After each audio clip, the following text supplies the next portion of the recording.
Bonsoir, on est content de se retrouver pour la 4e étude biblique au sujet de la mort, ou plutôt la vie après la vie, que nous présente Philippe. Voilà, donc écoutez, on va prendre un chant ensemble, un chant ancien qui parle du retour de Jésus.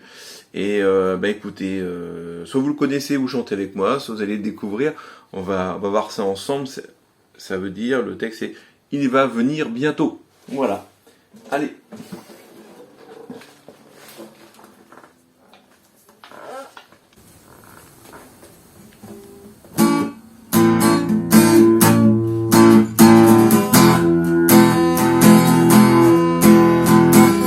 Va venir bientôt, celui que j'adore, dans un ciel rayonnant de sa gloire. À mes yeux l'horizon se colore, des doux rayons émanant de sa lumière. Comme un doux murmure, la voix de Jésus-Christ t'appelle et te conjure. Toi qui es perdu dans les flots, donne-lui ton cœur qui mourut pour toi. Viens à ton sauveur, tu auras le bonheur.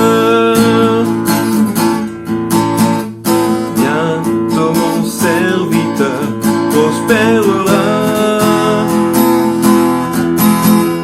il marchera, il s'élèvera,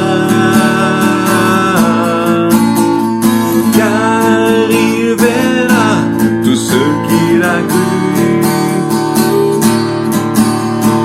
et mon amour le guidera aux cieux, comme un doux murmure. La voix de Jésus-Christ t'appelle et te conjure. Toi qui es perdu dans les flots, donne-lui ton cœur, il mourut pour toi. Viens à ton sauveur, tu auras le bonheur. Avançons joyeux, toujours joyeux. C'est Jésus le roi qui nous commande vers le pays des bienheureux, car les chants d'amour retentiront des cieux. Comme un doux murmure, la voix de Jésus-Christ t'appelle et te conjure. Toi qui es perdu dans les flots, donne-lui ton cœur, il mourut pour toi. Viens à ton sauveur, tu auras le bonheur. Viens à ton sauveur, tu auras le bonheur. Alléluia, amen. Que le Seigneur vous bénisse.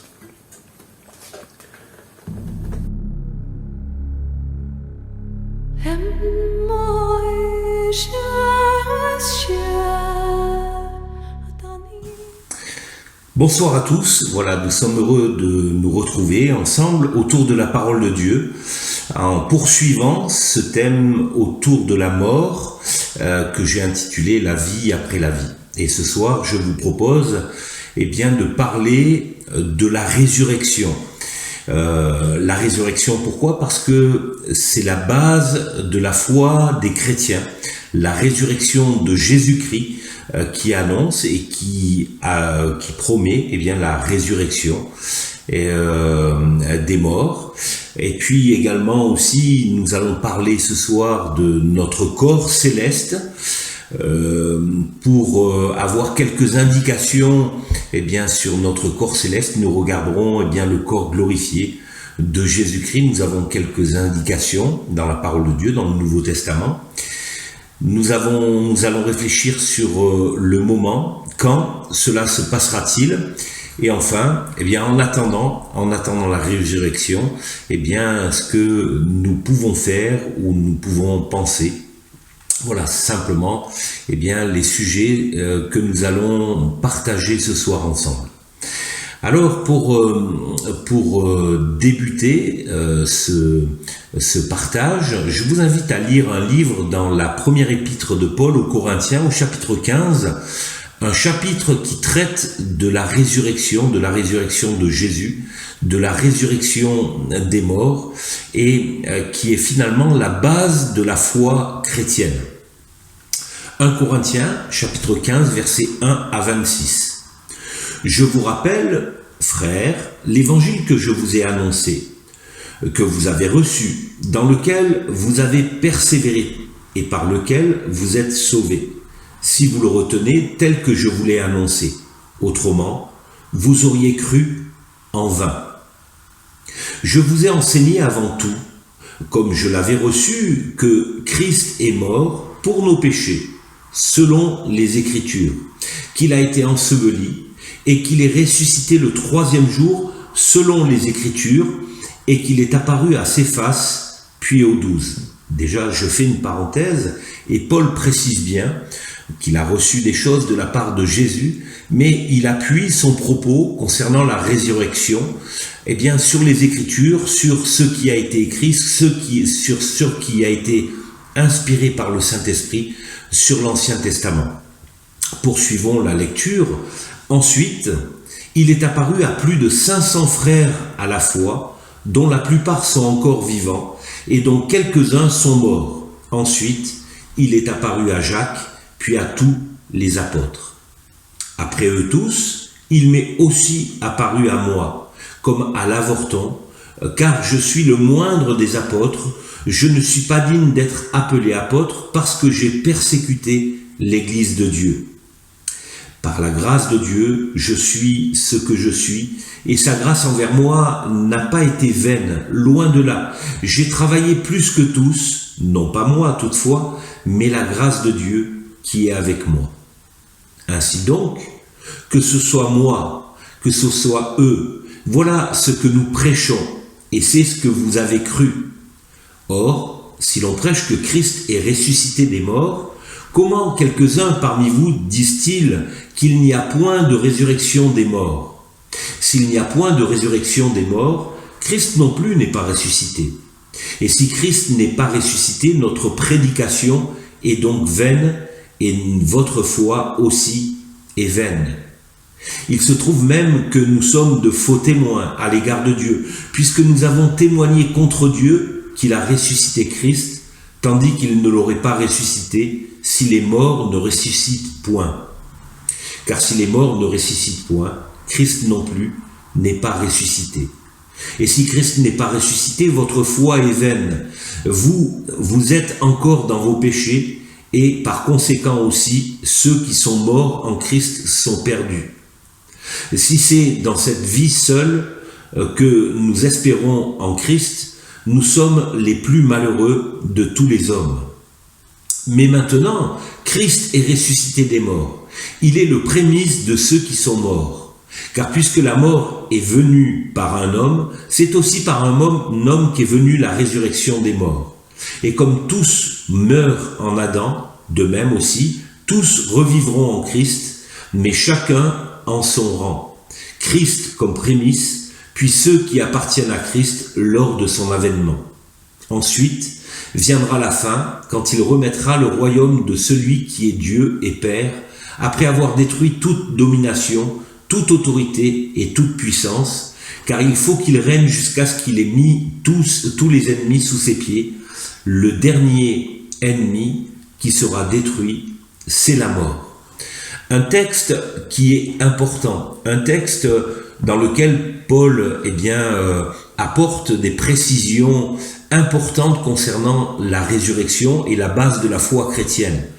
Jésus-Christ, après sa résurrection, s'est présenté aux apôtres, mais aussi, Paul précise que Jésus s'est présenté à près de 500 frères à la fois. Comment, dans ce contexte difficile pour l'Église naissante, et l'intérêt de faire taire ce message par les Juifs, premièrement, et aussi dans ce contexte grec et romain, comment 500 personnes à la fois peuvent-elles mentir concernant un fait qu'ils auraient vu? C'est impossible. C'est impossible de faire mentir 500 personnes à la fois. Également, une chose qui est importante de remarquer, c'est que Paul était ennemi de l'Église. Jésus-Christ s'est révélé à lui, et Paul a changé complètement son discours, et aujourd'hui, et à partir du moment où Jésus s'est révélé dans sa vie, Paul a prêché le même discours que les apôtres. Jésus-Christ est mort pour les péchés, mais Jésus-Christ est ressuscité, et nous avons une espérance vivante. Nous ressusciterons également, et nous serons avec Jésus-Christ. Alors, qui est concerné par la résurrection? Jésus-Christ lui-même le dit, et nous le voyons dans l'évangile de Jean, au chapitre 5, versets 28-29, Jésus dit « Ne vous étonnez pas de cela, car l'heure vient où tous ceux qui sont dans les sépulcres entendront sa voix et en sortiront. Ceux qui auront fait le bien ressusciteront pour la vie, mais ceux qui auront fait le mal ressusciteront pour le jugement. » Autrement dit, la résurrection concerne tous les hommes, et il y aura un tri à ce moment-là. C'est ce qu'annonce Jésus, notamment dans beaucoup de paraboles concernant le royaume de Dieu, le royaume des cieux. Il y aura un tri, ceux qui auront accepté Jésus dans leur cœur, ceux qui auront refusé la grâce de Dieu tout simplement. Mais la résurrection concerne tous les hommes. Jésus ne dit pas que ça sera dans le même moment, et la Bible nous montre que il y aura deux temps. D'abord, ceux qui auront donné leur vie au Seigneur Jésus ressusciteront premièrement, et puis enfin, pour le jugement dernier, les autres, ceux qui seront restés dans les sépulcres, ceux qui auront refusé la grâce de Dieu. Nous voyons bien aussi dans ces paroles de Jésus qu'il n'est pas question d'intermédiaire, de purgatoire, mais c'est clair, c'est net, il y aura une résurrection pour ceux qui sont en Jésus-Christ, et une pour ceux qui auront refusé la grâce de Dieu et qui seront soumis au jugement de Dieu. Parlons maintenant de notre corps céleste. S'il y a résurrection, et si la parole de Dieu parle de notre corps terrestre qui se détruit, qui est fait à partir de la poussière et qui retourne en poussière, qu'en est-il de notre corps céleste? Déjà, ce n'est pas une fable.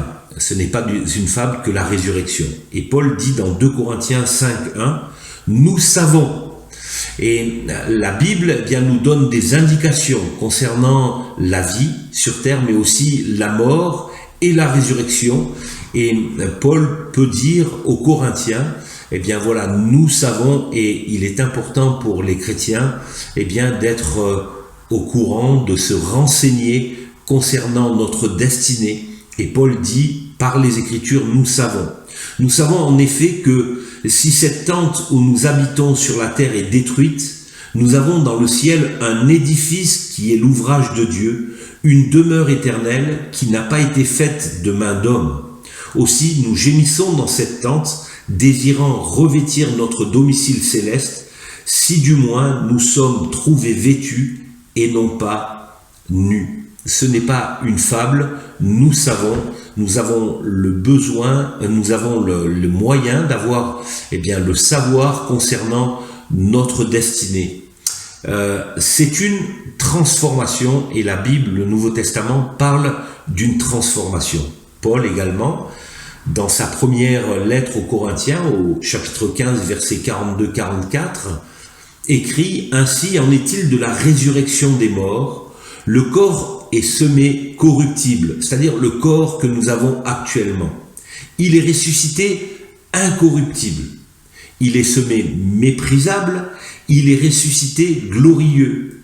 Il est semé infirme, il ressuscite plein de force. Il est semé corps animal, il ressuscite corps spirituel. S'il y a un corps animal, il y a aussi un corps spirituel. Notre corps sera donc transformé. Quelques indices concernant ce corps, et l'apôtre Jean en donne dans sa première épître, 1 Jean 3,2, il écrit « Bien-aimés, nous sommes maintenant enfants de Dieu, et ce que nous serons n'a pas encore été manifesté. Mais nous savons, et nous voyons, Jean également, insiste et montre que nous avons, la possibilité de savoir au travers des Écritures, nous savons que lorsque cela sera manifesté, nous serons semblables à lui parce que nous le verrons tel qu'il est. » Autrement dit, nous avons des indices et notre corps céleste sera semblable au corps de Jésus-Christ, au corps qui a été ressuscité, qui a été glorifié. Paul également, dans Philippiens, chapitre 3, verset 20-21, nous dit « Mais notre cité, à nous, est dans les cieux, d'où nous attendons aussi, comme Sauveur et Seigneur Jésus-Christ, qui transformera le corps de notre humiliation en le rendant semblable au corps de sa gloire, par le pouvoir qu'il a d'assujettir toutes choses. » Autrement dit, notre corps actuel sera transformé et à l'image du corps glorifié de Jésus-Christ. Alors, je vous invite à regarder et à réfléchir concernant le corps de Jésus-Christ ressuscité, et la parole de Dieu en parle, la Bible en parle. Et ça nous donne quelques indications, bien sûr, non pas la révélation complète de ce que nous serons, ce que nous vivrons, mais nous avons quelques indications, en regardant ce qu'il en était du corps de Jésus-Christ. Un constat, dans l'évangile de Luc, au chapitre 24, versets 2 et 3, il est écrit « Elles trouvèrent que la pierre avait été roulée de devant le sépulcre, et étant entrées, elles ne trouvèrent pas le corps du Seigneur Jésus-Christ. » Et là, nous voyons que le corps de Jésus, quelque temps après sa mort, quelque temps après qu'il ait été mis dans le tombeau, 3 jours après, le corps de Jésus avait disparu.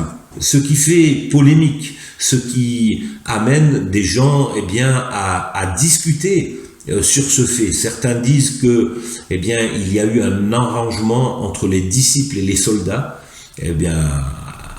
au prix de quelques pièces d'argent, pour récupérer le corps de Jésus. Quelques-uns disent que ce n'est pas Jésus qui a été crucifié sur la croix et qui a été mis dans le tombeau. Toujours est-il, il y a un constat, le corps de Jésus avait disparu. La constitution de ce corps. Luc 24, versets 36 à 40, il est écrit « Tandis qu'il parlait de la sorte, lui-même se présenta au milieu d'eux et leur dit « La paix soit avec vous. » Saisis de frayeur et d'épouvante, ils croyaient voir un esprit. Mais il leur dit « Pourquoi êtes-vous troublés, et pourquoi pareille pensée s'élève-t-elle de vos cœurs? Voyez mes mains et mes pieds, c'est bien moi. Touchez-moi et voyez, un esprit n'a ni chair ni os, comme vous voyez que j'ai. » Et en disant cela, il leur montra ses mains et ses pieds. Autrement dit, Jésus s'est présenté devant ses apôtres et il avait vraiment l'apparence d'un être humain avec des mains, des pieds, et les stigmates qu'avait laissé l'effet de la crucifixion sur lui, il les a invités même à le toucher. Donc il y avait quelque chose de palpable dans ce corps glorifié, le corps glorifié de Jésus. et cela nous donne quelques indications concernant notre résurrection et notre corps céleste. Une chose aussi qui est remarquable, toujours dans l'évangile de Luc, au chapitre 24, versets 41 à 43, il est écrit comme dans leur joie, ils ne croyaient pas point encore, et qu'ils étaient dans l'étonnement, il leur dit, avez-vous ici quelque chose à manger? Ils lui présentèrent du poisson rôti et un rayon de miel, il en prit et il mangea devant eux. Et pour prouver sa résurrection, Jésus a invité les disciples à partager quelques mets avec lui et ils ont mangé ensemble. C'est merveilleux de voir que, dans ce corps glorifié, Jésus a mangé. C'était une preuve qu'il a apportée aux disciples pour leur montrer, voilà, j'étais mort, mais je suis ressuscité. Un corps ressuscité, un corps glorifié, et Jésus qui mange avec ses disciples. Des choses étonnantes quand même s'il mange, il y a eu des passages qui nous montrent des choses étonnantes concernant le corps de Jésus, le corps glorifié. Dans Jean chapitre 20, verset 19, il est écrit « Le soir de ce jour, qui était le premier de la semaine, les portes du lieu où se trouvaient les disciples étant fermées à cause de la crainte qu'ils avaient des Juifs, Jésus vint, se présenta au milieu d'eux et leur dit « La paix soit avec vous ». Et nous voyons que ce corps, Jésus peut manger, ce corps peut être touché, mais quand même, ce corps n'est pas soumis aux lois de la nature, aux lois qui nous sont soumises. Le lieu où étaient les disciples était fermé, la porte était fermée à clé, mais Jésus a pu se présenter auprès de ses disciples, de ses apôtres. Il était là, présent, et même si la porte était fermée, même si les murs étaient là, Jésus a pu se présenter devant eux. Autrement dit, nous voyons que ce corps n'était plus soumis aux lois physiques de la nature. On le voit aussi également un petit peu plus loin au verset 26 de ce chapitre 20 de Jean. Il est écrit « 8 jours après, les disciples de Jésus étaient de nouveau dans la maison de Thomas, et Thomas se trouvait avec eux. Jésus vint, les portes étant fermées, se présenta au milieu d'eux et dit « La paix soit avec vous ». Le premier événement n'était pas exceptionnel puisque Jésus a renouvelé ce fait de se présenter devant ses apôtres même si la porte était fermée. Une autre chose étonnante et qui montre que le corps glorifié de Jésus n'était plus soumis aux lois de la nature, dans Luc 24, verset 31, il est écrit « Alors leurs yeux s'ouvrirent et ils le reconnurent, mais il disparut de devant eux. » Un peu plus loin aussi, au verset 50, il les conduisit jusque vers Béthanie et ayant levé les yeux, il les bénit. Pendant qu'il les bénissait, il se sépara d'eux et fut enlevé au ciel. C'est ce que raconte, et c'est le moment de l'enlèvement, de l'ascension.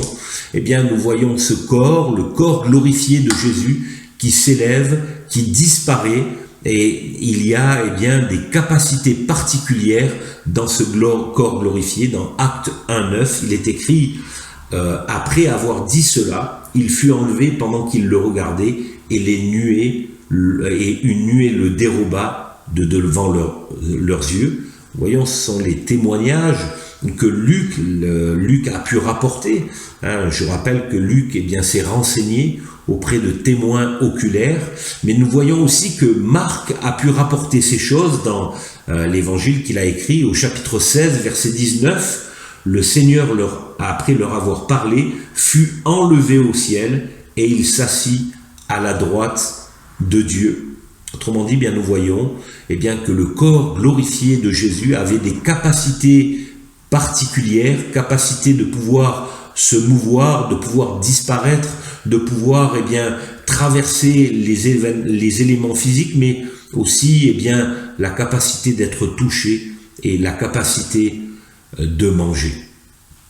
Alors, quand cela arrivera-t-il pour nous, la résurrection des morts?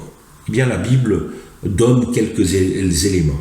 Paul le dit dans 1 Corinthiens 15, versets 50-53. « Ce que je dis, frères, c'est que la chair et le sang ne peuvent hériter le royaume de Dieu. » Autrement dit, Paul rappelle qu'il faut qu'il y ait une transformation de notre corps et que la corruption n'hérite pas l'incorruptibilité. Voici, je vous dis un mystère. Nous ne mourrons pas tous, mais tous nous serons changés en un instant, en un clin d'œil, à la dernière trompette, la trompette sonnera et les morts ressusciteront, incorruptibles, et nous serons changés. Également, Paul précise ces choses aux Thessaloniciens, dans 1 Thessaloniciens, chapitre 4, versets 15 à 17. « Voici en effet ce que nous vous déclarons d'après la parole du Seigneur. » Et nous voyons bien que Paul a reçu cette parole de la part de Jésus-Christ.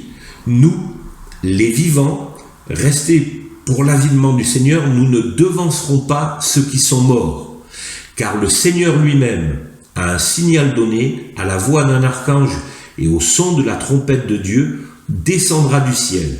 Et les morts en Christ ressusciteront premièrement. Ensuite, nous les vivants qui seront restés, nous serons tous ensemble enlevés avec eux sur les nuées à la rencontre du Seigneur dans les airs, et ainsi nous serons toujours avec le Seigneur. Donc nous voyons qu'il y a un moment qui est déclaré selon la volonté de Dieu. La trompette sonnera et premièrement les morts en Christ ressusciteront, revêtront leur corps céleste, et il y aura une transformation instantanée de ceux qui seront en vie mais qui seront en Christ, et ensemble l'Église de Jésus-Christ nous monterons sur les nuées du ciel pour rejoindre notre Seigneur, notre Sauveur. Ce n'est pas la résurrection de ceux qui auront refusé la grâce de Dieu, mais là, premièrement, ceux qui sont morts en Christ ressusciteront et revêtront ce corps glorieux, ce corps, avec les indices que la parole de Dieu nous donne, semblable à Jésus-Christ. Alors, en attendant ces moments, Paul dit dans 1 Corinthiens, chapitre 15, versets 54-58, il dit « Lorsque ce corps corruptible aura revêtu l'incorruptibilité et que ce corps mortel aura revêtu l'immortalité, alors s'accomplira la parole qui est écrite, la mort a été engloutie dans la victoire. Ô mort, où est ta victoire? Ô mort, où est ton aiguillon? L'aiguillon de la mort, c'est le péché, et la puissance du péché, c'est la loi. Mais grâce soit rendue à Dieu qui nous donne la victoire par notre Seigneur Jésus-Christ. Ainsi, et c'est ce qui est important pour cela, en attendant ces moments qui sont fixés par Dieu, ainsi, mes frères bien-aimés, soyez fermes. Et la Bible et l'Esprit de Dieu nous invitent à être fermes dans notre très sainte foi dans le Seigneur Jésus-Christ. Soyez fermes, inébranlables, travaillant de mieux en mieux à l'œuvre du Seigneur, sachant que votre travail ne sera pas en vain dans le Seigneur. En attendant ces moments, le Seigneur nous invite à travailler pour son royaume, pour sa gloire, à travailler à annoncer cette espérance vivante, le message de l'Évangile, le message de repentance pour le pardon des péchés, parce que encore aujourd'hui, Jésus veut faire rentrer dans son royaume bien des âmes qui ont besoin de le connaître. Et puis, dans ces moments, en attendant ces moments, ces textes, ces pensées, nous apportent la consolation. C'est ce que dit Paul dans 1 Thessaloniciens, chapitre 4, verset 18. « Consolez-vous donc les uns les autres par ces paroles. » Oui, nous pouvons avoir la pensée de ceux qui nous ont devancés, de ceux qui sont morts en Jésus-Christ. Nous savons qu'un jour ils ressusciteront, et en attendant aussi peut-être que nous aussi nous passerons par la mort. Nous pouvons être consolés, parce que nous avons une destinée qui est glorieuse. Oui, les morts en Christ ressusciteront premièrement, et cela doit nous apporter la consolation. Et si nous sommes dans le deuil, soyons consolés qu'un jour nous verrons Jésus-Christ, et qu'un jour nous retrouverons ceux qui nous ont précédés, ceux qui nous ont devancés. Que le Seigneur Jésus-Christ vous bénisse, et à très bientôt.